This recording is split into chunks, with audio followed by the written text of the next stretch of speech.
Ina yin wannan abubuwan guda uku da zan faɗa a wannan bidiyon, ka tsaya ka saurara, zai amfane ka. Duk kuɗin da zai shigo hannunka sai ka faɗa wa abokinka, ko za ka yi abu sai ka gaya ma abokinka. Ai abokina ne, tare muka taso tun muna yara, tare muka taso, bari ai sai na gaya mishi. Da wannan abokin naka za a haɗa kai a kashe ka, a cire ka daga duniyan nan in baka sani ba, bari mu faɗa ma. Abu na biyu, za a ɗauke ka aiki ko an ma alƙawarin wani abu, kai sai ka faɗa wa mutane, sai ka faɗa wa kowa, ko kana tsara wani abu, kana shirya wani abu, za ka yi wani abu, sai ka gaya ma kowa, kowa ya sani. Baka san me wannan abin yake ja ba ne, da za ka san abin da yake jawowa, matsalolin da yake jawowa ko wa'annan mutanen ba su san ka tafi ka bar su, ba sa son ka tafi ka bar su wannan matsayin da za ka ji, ba su son ka je wannan wurin. Amma kai ne komai za ka yi sai ka gaya musu.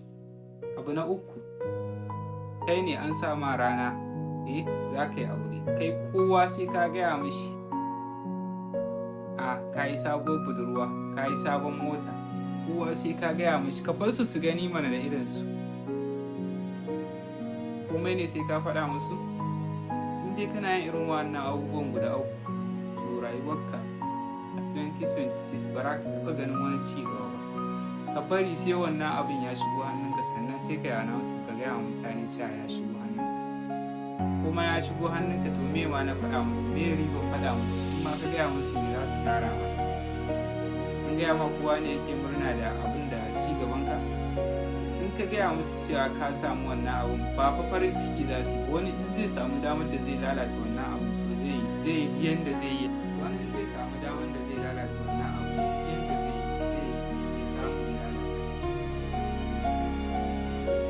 Yanda zai yi sai ya yi, shi dai ko ya ninka kasa, ya dawo matsayi ɗaya da shi. Haka burin mutane. Kai ne kake tare da mutane, baka san me a zuciyarsu ko a rayuwarka, mai kyau da mara kyau, sai ka gaya wa abokinka. Komai sai ka fashi ka gaya mishi. Ka san waye abokinka kafin ma ka riga wai me ma riba buɗe baki ka gaya masa abin da me yake ƙara ma. Shi yana gaya ma matsalolin shi, yana buɗe baki yana gaya ma abin da yake tafiya a rayuwarsa. Me riba in ka gaya mishi ba abin da zai ƙare. Komai sai ka yi magana, nan a ci kanan, nan a ci kanan, nan komai magana. Kai ba ka da sirri, ba ka koyi sirri. Komai ne sai ka yi magana. Ba za ka yi shiru ba. Abin alkhairi ne, abin sharri ne ya same ka, sai ka buɗe baki ka gaya wa mutane. Kai baka san mutane neman labari suke ba, ka samu wanda za su yaɗa. Suna nan kawai su ne masu su samu wanda za su yaɗa da su ne su faɗa. Su aikin su kenan. Ba su da aiki ne sai ba kawai su samu labarin da za su je su faɗa. Amma kai ne ka zo ka gaya wa wani. Abokin nan naka da kai da shi yana da abokinsa shi ma da ya yarda da shi bayan kai. Kai kana tunanin kai ne abokin shi, kai ga kan nan. Shi ma yana da abokin da ya yarda da shi bayan kai ka yarda da shi, shi ma yana da wanda ya yarda da shi.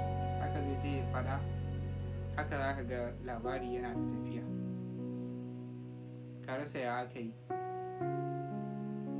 Kai mai aboki.